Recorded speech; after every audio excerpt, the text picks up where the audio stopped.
ಏನು ಮಂಜ, ನಮ್ಮ ಪೂರ್ಣಿಯನ್ನ ಮಾತಾಡಲ್ಲ ರೀ? ನನ್ನ ಮನಸ್ಸಿನಲ್ಲಿರೋದನ್ನೆಲ್ಲ ಪೂರ್ಣಿ ಹತ್ರ ಹೇಳ್ಕೊಂಡಿದ್ದೀನಿ. ಅವಳ ಮನಸ್ಸು ಸತ್ಯನ ಒಪ್ಕೋಬೇಕಲ್ವಾ? ಅದಕ್ಕೆ ಸ್ವಲ್ಪ ಸಮಯ ಬೇಕು ಅನಿಸುತ್ತೆ.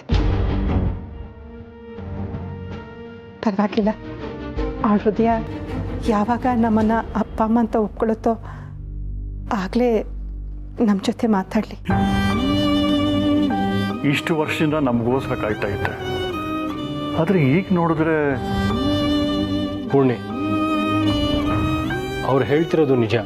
ಇಷ್ಟು ದಿನ ನೀನು ಅಪ್ಪ ಅಮ್ಮನ ಹುಡುಕ್ತಾ ಇದ್ದೆ, ಈಗ ಅವ್ರು ನಿನ್ನ ಕಣ್ಮುಂದೆನೇ ಇದ್ದಾರೆ. ಈ ವಿಷಯದ ಬಗ್ಗೆ ನಾವು ಮನೆಯವರೆಲ್ಲರೂ ಮಾತಾಡಿದ್ದೀವಿ. ಜನಾರ್ದನ್ ಅವ್ರು ಹೇಳ್ತಿರೋದ್ರಲ್ಲೂ ಸತ್ಯ ಇದೆ.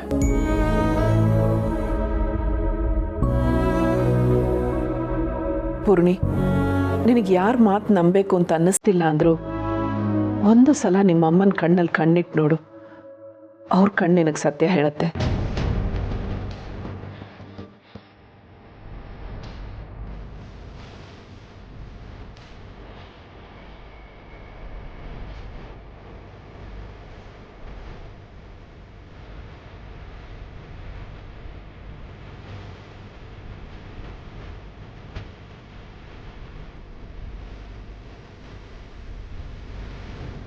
ನನ್ನ ಕಣ್ಣು ನಿನ್ನನ್ನು ಕಂಡು ಹಿಡಿದೇ ಇರ್ಬೋದು, ಆದರೆ ಕರ್ಲು ಯಾವತ್ತೋ ನೀನೇ ನನ್ನ ಮಗಳು ಅಂತ ಕಂಡು ಹಿಡಿದ್ಬಿಟ್ಟಿದೆ.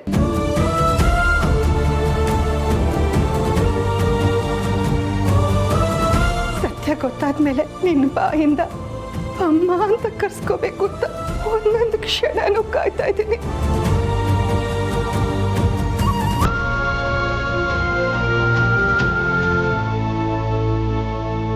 ಅಮ್ಮ,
ಮಗಳೇ,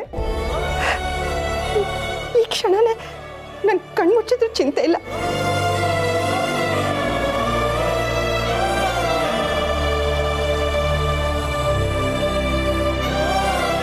ನನ್ನ ಮಗು, ನನ್ನ ಮುತ್ತಿನ ಮಗಳು ಸಿಕ್ಬಿಟ್ಲು.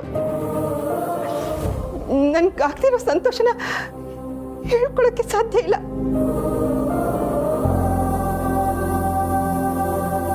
ನಿಮ್ಮ ಅಮ್ಮನ ಒಪ್ಕೊಂಡಿದ್ದಾಯ್ತು, ನಿಮ್ಮ ಅಪ್ಪನ ಒಪ್ಕೊಳ್ಳಲ್ವಾ? ಇನ್ನೂ ನನ್ನ ಮೇಲೆ ಕೋಪನ? ನನಗೆ ಯಾರ ಮೇಲೂ ಕೋಪ ಇಲ್ಲ, ಆದರೆ ಅಷ್ಟು ಎಳೆ ಮಗುನ ಅನಾಥೆಯಾಗಿ ಬಿಟ್ಟು ಹೋದ್ರಲ್ಲ, ಅದನ್ನ ನೆನೆಸ್ಕೊಂಡ್ರೆ ಮನ್ಸಿಗೆ ತುಂಬ ನೋವಾಗುತ್ತೆ. ನನಗೆ ಅರ್ಥ ಆಗ್ತಿದೆ ಮಗಳೇ, ನಿನಗೆ ಆಗ್ತಿರೋ ಹಿಂಸೆ ಯಾವತ್ತು ಕಡಿಮೆ ಆಗಿ ನನ್ನ ಕ್ಷಮಿಸ್ಬೇಕು ಅಂತ ಬರುತ್ತೋ ಅವತ್ತು ನನ್ನ ಅಪ್ಪ ಅನ್ನೋ.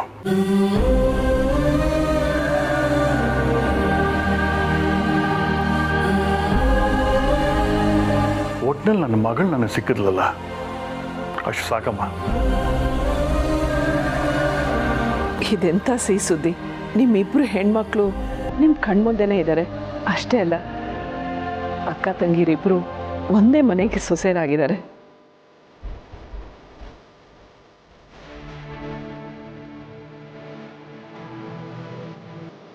ಹೌದು, ಅಣ್ಣ ತಮ್ಮಂದ್ರಿಗೆ ಅಕ್ಕ ತಂಗಿರೇ ಜೋಡಿ ಎಷ್ಟು ಚೆನ್ನಾಗಿದೆ ಅಲ್ವಾ?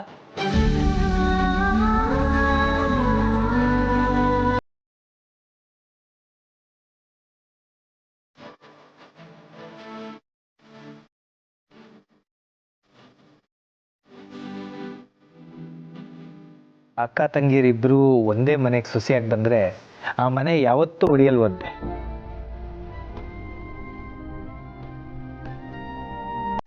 ತುಳಸಿಯವ್ರು ಹೇಳಿದಾಗೆ ಈ ಮನೆ ಯಾವತ್ತೂ ನಂದಿಗೂ ಕೊಲ್ದಾಗಿರುತ್ತೆ.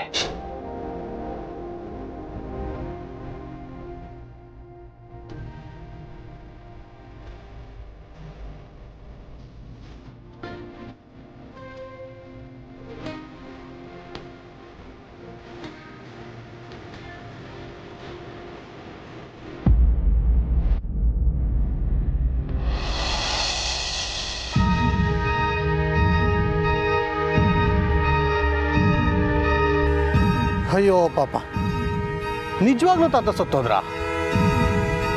ಹೌದು, ತುಂಬ ಒಳ್ಳೆ ಮನುಷ್ಯ. ನಾವೇನೋ ಬಾಯಿ ಮಾತು ಕೇಳಿದ್ವಪ್ಪ, ನಾವು ಹೇಳಿದ್ದನ್ನೇ ನಿಜ ಮಾಡಿ ನಮ್ಮನ್ನೆಲ್ಲ ಬಿಟ್ಟು ಹೊರಟೇ ಹೋದ್ರು.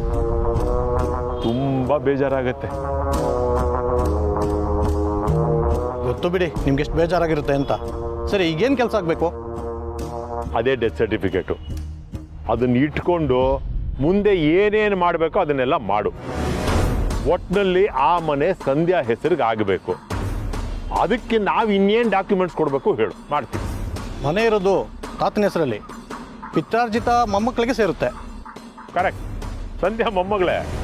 ತಾತನಿಗೆ ಸಂಧ್ಯಾ ಬಿಟ್ಟರೆ ಯಾರು ಮೊಮ್ಮಕ್ಕಳಿಲ್ವಾ? ಇದಾನಲ್ಲ ಸಮರ್ಥ, ಸಂಧ್ಯಾ ಅವ್ರ ಅಣ್ಣ. ತಗೊಳ್ಳಿ, ವಂಶವೃಕ್ಷ ರೆಡಿ ಮಾಡ್ಕೊಂಡೆ ತಂದ್ಬಿಟ್ಟಿದ್ದೀನಿ. ಓಹ್, ಒಳ್ಳೇದು ಮಾಡಿದ್ರಿ. ಇದ್ರ ಪ್ರಕಾರ ನಿಮ್ಮ ತಾತನಿಗೆ ಇಬ್ಬರು ಮೊಮ್ಮಕ್ಕಳು, ಸಂಧ್ಯಾ ಸಮರ್ಥ. ಹಾಗಾದರೆ ಸಮರ್ಥ ಅವರು ರಿಜಿಸ್ಟ್ರೇಷನ್ಗೆ ಬರಲೇಬೇಕು. ಅವನಂತೂ ಸತ್ರು ಬರಲ್ಲ. ಈ ವಿಷಯ ಏನಾದರೂ ಗೊತ್ತಾದರೆ ನಮ್ಮನ್ನು ಬಲಿ ಹಾಕ್ಬಿಡ್ತಾನಷ್ಟೇ. ಆಮೇಲೆ ದತ್ತಂಗೂ ಈ ವಿಷಯ ಗೊತ್ತಾಗಿ ದೊಡ್ಡ ರಾದ್ಧಾಂತ ಆಗೋಗುತ್ತೆ. ಅಲ್ಲಿಗೆ ನಮ್ಮ ಕತೆ ಮುಗೀತು. ಏನು ಯೋಚನೆ ಮಾಡ್ತಾ ಇದ್ದೀರಾ? ಸಮರ್ಥ ಅವರು ಸಂಧ್ಯಾ ಅವರು ಇಬ್ಬರು ಒಟ್ಟಿಗೆ ಬಂದರೆ ರಿಜಿಸ್ಟ್ರೇಷನ್ ಸಾಧ್ಯ, ಇಲ್ಲಾಂದ್ರೆ ಆಗೋದಿಲ್ಲ. ಹಾಗಂದ್ರೆ ಹೇಗಪ್ಪ? ಸ್ವಲ್ಪ ದೊಡ್ಡ ಮನ್ಸು ಮಾಡು. ಏನು ದೊಡ್ಡ ಮನ್ಸು ಮಾಡೋಕ್ಕಾಗಲ್ಲ, ರೂಲ್ಸ್ ಇರೋದೇ ಹಾಗೆ. ನಾನೇನು ಮಾಡೋಕ್ಕಾಗೋದಿಲ್ಲ. ಇಬ್ಬರು ಮೊಮ್ಮಕ್ಕಳ ಹೆಸರಿಗೆ ರಿಜಿಸ್ಟ್ರೇಷನ್ ಆದರೆ ಅವ್ರ ಹೆಸರಿಗೆ ಖಾತೆ ಆಗುತ್ತೆ. ಆಮೇಲೆ ವಾಟರ್ ಬಿಲ್ಲು, ಲೈಟ್ ಬಿಲ್ಲು ಎಲ್ಲ ಚೇಂಜ್ ಮಾಡ್ಕೊಬೋದು. ಆಮೇಲೆ ಆ ಪ್ರಾಪರ್ಟಿನ ನೀವೇನು ಬೇಕಾದರೂ ಮಾಡ್ಕೊಬೋದು. ಓ, ಇಷ್ಟೆಲ್ಲ ಸರ್ಕಸ್ ಮಾಡಬೇಕಾಗಿದೆಯಾ? ಇದೆಲ್ಲ ಆಸ್ತಿ ವಿಚಾರ, ಅಷ್ಟು ಸುಲಭವಾದದ್ದಲ್ಲ. ಆಯ್ತು ಬಿಡಪ್ಪ. ಈಗೇನು ಸಮರ್ಥನು ಜೊತೆಗೆ ಬರಬೇಕು ಅಷ್ಟೇ ತಾನೇ? ವ್ಯವಸ್ಥೆ ಮಾಡ್ತೀನಿ. ಬದುಕಿರೋ ತಾತನ್ನೇ ಸಾಯಿಸಿದೀವಂತೆ ಅಂತ ಅದರಲ್ಲಿ ಸಮರ್ಥನ್ ಕರ್ಕೊಂಬರಕ್ಕಾಗಲ್ವಾ? ಕರ್ಕೊಂಬರೋಣ.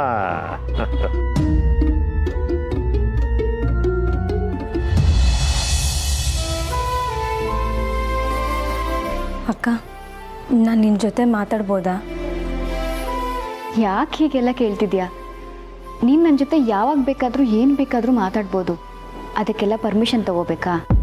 ನೀನೇ ನನ್ನ ಅಕ್ಕ ಅಂತ ಗೊತ್ತಿಲ್ಲದೆ ನಾನು ದೊಡ್ಡ ತಪ್ಪು ಮಾಡಿಬಿಟ್ಟೆ. ನಿನ್ನನ್ನು ಎಷ್ಟೆಲ್ಲ ಅಯ್ಯೋ ಅನ್ನಿಸ್ಬಿಟ್ಟೆ. ನಿನಗೆ ಕೊಟ್ಟಿರೋ ಹಿಂಸೆ ನೆನೆಸ್ಕೊಂಡ್ರೆ ನನ್ನ ಮೇಲೆ ನನಗೆ ಅಸಹ್ಯ ಆಗುತ್ತೆ. ಪ್ಲೀಸ್ ಅಕ್ಕ, ನನ್ನ ಕ್ಷಮಿಸ್ತೀಯಲ್ಲ? ದೀಪಿಕಾ, ಈ ರೀತಿ ಕ್ಷಮಿಸು ಅಂತೆಲ್ಲ ಕೇಳ್ಕೊಬೇಡ. ಈ ಥರ ಮಾತಾಡೋದು ನಿನಗೆ ಸೂಟ್ ಆಗಲ್ಲ. ನೀನು ಯಾವತ್ತಿದ್ರೂ ರಾಜಾರೋಷವಾಗಿ ಗತ್ತಿನಿಂದನೇ ಮಾತಾಡಬೇಕು. ಅಕ್ಕ, ನಾನು ನಿಂಗೆ ಎಷ್ಟು ಸಲ ಅನಾಥೆ ಅನಾಥೆ ಅಂತ ಹೀಯಾಳಿಸ್ದೆ. ಆದರೆ ನಿನ್ನ ರಕ್ತ ಹಂಚ್ಕೊಂಡು ಹುಟ್ಟಿದ್ಯಾ ಅಂತ ಗೊತ್ತಾದ್ಮೇಲೆ ನಾನು ಎಷ್ಟು ಕೆಟ್ಟೋಳು ಅನ್ನಿಸ್ತಿದೆ. ನನಗೆ ನಿನ್ನ ತಂಗಿ ಆಗೋ ಯೋಗ್ಯತೆನೇ ಇಲ್ಲ. ನೋಡು, ನೀನು ಹೀಗೆಲ್ಲ ಅಳೋದಾದರೆ ಇನ್ಮೇಲೆ ನನ್ನ ಹತ್ರ ಮಾತೇ ಆಡಬೇಡ. ನೀನು ಮುಂಚೆ ನನ್ನ ಮೇಲೆ ಕೋಪ ಮಾಡ್ಕೊಂಡು ಮಾತಾಡಬೇಕಿದ್ರೆ ನನಗೇನು ಅಷ್ಟು ಬೇಜಾರಾಗ್ತಿರ್ಲಿಲ್ಲ. ಆದರೆ ಈ ರೀತಿ ಅಳ್ತಿದ್ರೆ ನಂಗೆ ತುಂಬ ಬೇಜಾರಾಗುತ್ತೆ. ಆಗಿದ್ದಾಯ್ತು, ಅದೆಲ್ಲ ಕೆಟ್ಟ ಕನಸು ಅಂತ ಮರ್ತ್ಬಿಡು. ಅದ್ಯಾವುದು ಮನಸ್ಸಲ್ಲಿ ಇಟ್ಕೊಳ್ದೆ ಖುಷಿಯಾಗಿರು. ಅಕ್ಕ, ಈ ಮಾತುಗಳನ್ನ ನಾನು ನಿನಗೆ ಹೇಳಬೇಕು. ನಾನು ಕೊಟ್ಟಿರೋ ಹಿಂಸೆಗಳನ್ನ ಯಾವುದೂ ಮನಸ್ಸಲ್ಲಿ ಇಟ್ಕೊಳ್ದೆ ದಯವಿಟ್ಟು ಖುಷಿಯಾಗಿರಕ್ಕ. ನಾನು ಖುಷಿಯಾಗೇ ಇದ್ದೀನಿ ದೀಪಿಕಾ. ನೀನು ನನ್ನ ಜೊತೆ ಇದೆಯಲ್ಲ, ನಾನು ಇನ್ಮೇಲೆ ನಗ್ನಗ್ತಾ ಇರ್ತೀನಿ. ಥ್ಯಾಂಕ್ಸ್ ಅಕ್ಕ.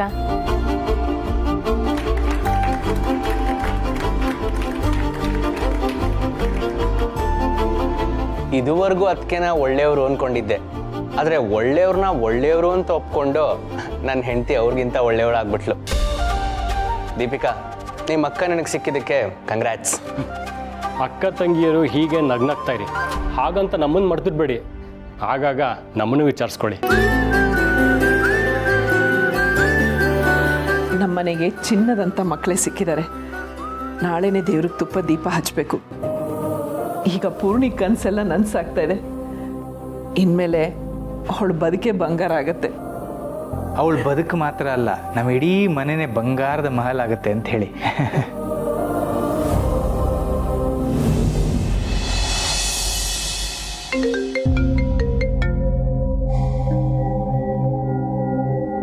ಏನೇ ನೀನು ಎಷ್ಟು ಸಲ ಫೋನ್ ಮಾಡ್ತೀಯ? ನಮ್ಮ ಮಾವ ಬದುಕಿದ್ರು ಇಷ್ಟು ಹಿಂಸೆ ಕೊಡ್ತಾ ಇರಲಿಲ್ಲ.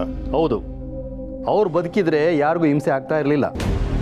ಆದರೆ ಅವ್ರು ಕೊಟ್ಟಿರೋ ಕೆಲವು ಜವಾಬ್ದಾರಿಗಳಿರುತ್ತಲ್ಲ, ಅದನ್ನು ನಾವು ಪೂರ್ತಿ ಮಾಡಲೇಬೇಕು. ಟೈಮ್ ಆಗ್ತಾ ಇದೆ. ಈ ಇಡೀ ಆಸ್ತಿ ನಿಮ್ಮ ಹೆಸರಿಗೋ ಇಲ್ಲ ಅನಾಥಾಶ್ರಮಕ್ಕೋ ಅನ್ನೋದು ಡಿಸೈಡ್ ಆಗಬೇಕು. ಅದು ಅಲ್ಲದೆ ಇವಳೇ ನನ್ನ ಮಗಳು ಅಂತ ಆ ಹುಡುಗಿನ ತೋರಿಸ್ಬಿಟ್ಟೆ. ಇಷ್ಟಾದ್ಮೇಲೂ ಇನ್ಯಾಕೆ ತಡ ಮಾಡೋದು? ಮುಂದಿನ ಪ್ರೊಸೀಜರ್ನ ಶುರು ಮಾಡ್ಬೋದಲ್ಲ? Very good. ನಾನು ಹೇಳಬೇಕಾಗಿದ್ದೆಲ್ಲ ನೀನೇ ಹೇಳ್ಬಿಟ್ಟೆ. ಮುಂದಿನ ಪ್ರೊಸೀಜರ್ ಎಲ್ಲ ಶುರು ಮಾಡು. ಅದಕ್ಕೂ ಮೊದಲು ನಾನು ನಿನ್ನ ಮಗಳ ಹತ್ರ ಮಾತಾಡಿದೆ. ಅವಳ ಹತ್ರ ಮಾತಾಡಿದ ಮೇಲೇನೆ ಬಾಕಿ ಕೆಲಸಗಳನ್ನೆಲ್ಲ ಮಾಡೋಕ್ಕಾಗೋದು. ಅವಳನ್ನು ಒಂದಷ್ಟು ಪ್ರಶ್ನೆಗಳನ್ನ ಕೇಳಬೇಕು. ಅವಳ ಪ್ರಶ್ನೆಗಳಿಗೆಲ್ಲ ಉತ್ತರ ಕೊಡಬೇಕು. ನಮ್ಮೆಲ್ಲ ಅನುಮಾನಕ್ಕೂ ಸಮಾಧಾನ ಸಿಗಬೇಕು. ಅಷ್ಟಾದರೆ ಈ ಆಸ್ತಿ ನಿಮಗೆ ಸಿಗುತ್ತೆ. ನಿಮ್ಮ ಮಾವನವರು ವಿಲ್ಲೆಲ್ಲಿ ಬರೆದಿರೋದು ಅದನ್ನೇ. ಸರಿಯಪ್ಪ, ನೀರಿಗೆ ಬಿದ್ದಾಗಿದೆ. ಚಳಿ ಏನು ಮಳೆ ಏನು, ಮಗಳು ಸಿಕ್ಕಿದ ಮೇಲೆ ಬೇರೆ ಯೋಚನೆ ಏನು? ಆದ್ರೂ ಒಂದಷ್ಟು ದಿನ ಅವಳು ಆರಾಮಾಗಿ ನೆಮ್ಮದಿಯಾಗಿರ್ಲಿ. ನಿನ್ನ ಮಾತೇನೋ ನಿಜಾನೇ, ಆದರೆ ಈ ಕಾನೂನು ರೂಲ್ಸು ರೆಗ್ಯುಲೇಷನ್ಸ್ ಏನು ಹೇಳುತ್ತೋ ಅದನ್ನೇ ನಾನು ಕೇಳೋದು. ಅವಳ ಜೊತೆ ಮಾತಾಡಿದ್ರೆ ಉಳಿದಿದ್ದ ಕೆಲಸನೆಲ್ಲ ನಾನು ಮಾಡ್ತೀನಿ. ಇಲ್ಲ ಅಂದರೆ ಆಸ್ತಿ ಸಿಗಲ್ಲ, ಬೀದಿ ಪಾಲಾಗ್ತೀರಾ ಅಂತ ಏನೇನೋ ಹೇಳಕ್ಕೆ ಬರಬೇಡ. ಈಗೇನು ನನ್ನ ಮಗಳ ಜೊತೆ ಮಾತಾಡಬೇಕು. ಓಕೆ, ನಾಳೆನೇ ಅವಳನ್ನ ಕರೆಸ್ತೀನಿ. ನಿನ್ಗೆ ಏನೇನು ಡೌಟ್ಸ್ ಇದೆಯೋ ಎಲ್ಲ ಕ್ಲಿಯರ್ ಮಾಡ್ಕೊ. ಸರಿ, ಹಾಗಾದರೆ ನಾಳೆ ಮನೆಗೆ ಬರ್ತೀನಿ, ಅಲ್ಲೇ ಮಾತಾಡೋಣ.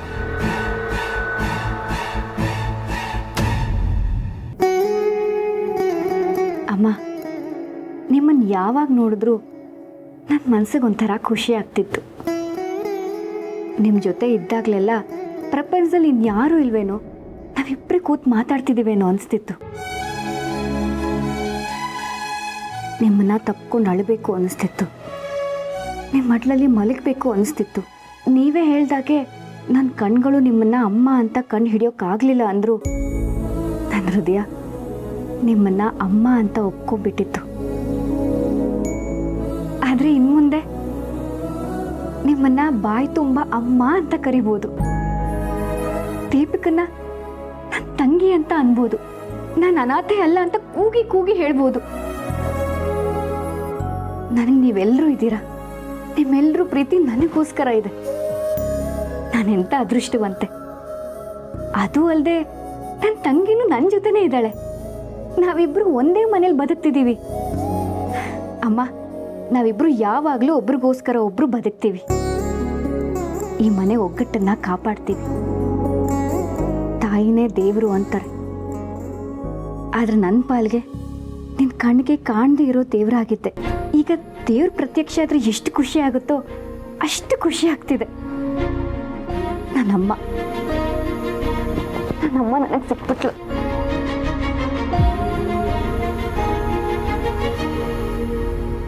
ಪೂರ್ಣಿ, ಏನು ಮಾತಾಡ್ತಿದ್ದೆ? ರೀ, ನನಗಮ್ಮ ಬೇಕು. ಅವ್ರ ಮಡ್ಲಲ್ಲಿ ಮಲ್ಕೋಬೇಕು.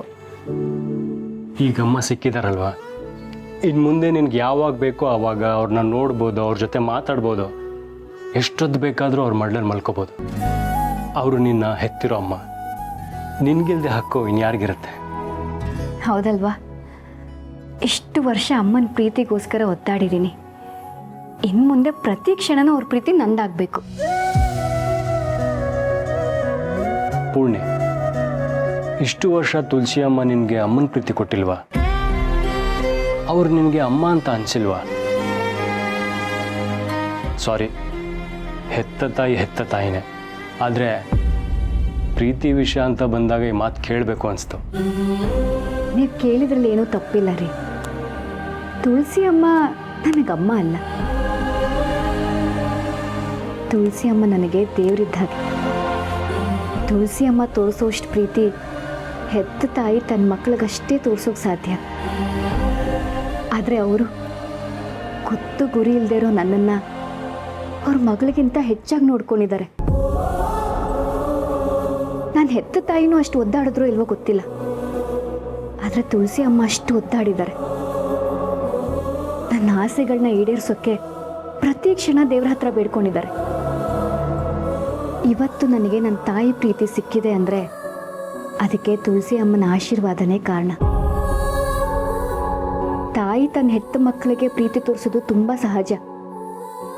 ಆದರೆ ಯಾರೋ ಹೆತ್ತಿರೋ ಮಕ್ಕಳನ್ನ ತನ್ನ ಮಕ್ಕಳು ಅಂದ್ಕೊಂಡು ಪ್ರೀತಿ ತೋರಿಸೋದು ತುಂಬ ದೊಡ್ಡ ಗುಣ.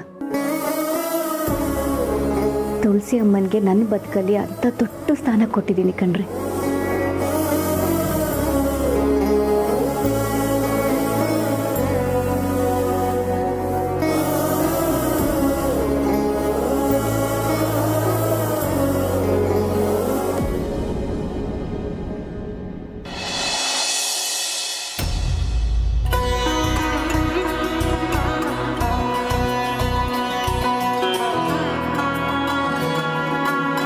ಅಕ್ಕ, ಇದು ನನ್ನ ಕೆಲಸ. ಇನ್ಮೇಲೆ ಎಲ್ರಿಗೂ ಕಾಫಿ ನಾನೇ ಮಾಡ್ತೀನಿ. ನೀನು ಈ ಕಡೆ ಬಾ. ಏನು ಕಾಫಿ ನೀನು ಮಾಡ್ತೀಯಾ?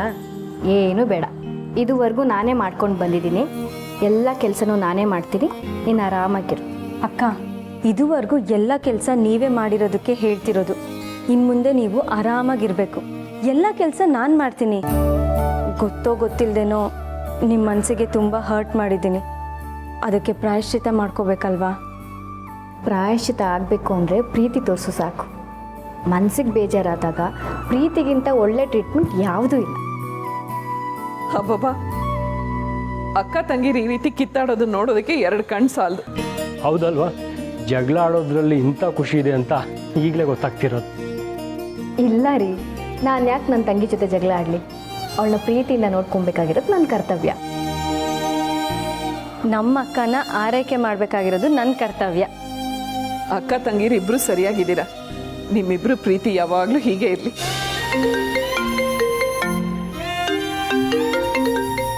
ಅರೆ ಅಕ್ಕ, ಅಪ್ಪ ಕಾಲ್ ಮಾಡ್ತಿದ್ದಾರೆ.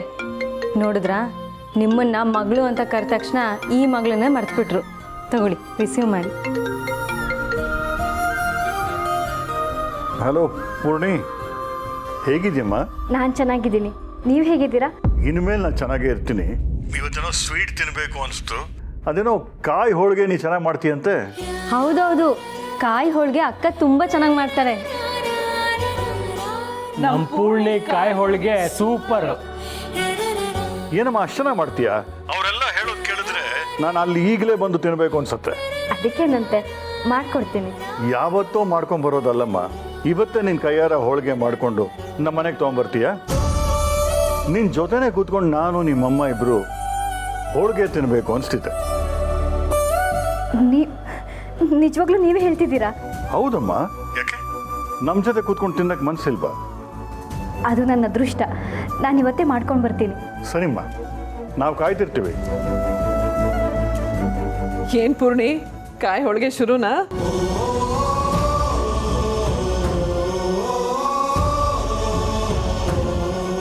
ನಿನ್ನ ಮುಖದಲ್ಲಿ ಎಷ್ಟು ಸಂತೋಷ ನೋಡಿ ಎಷ್ಟೋ ದಿನಗಳಾಗೋಯ್ತು.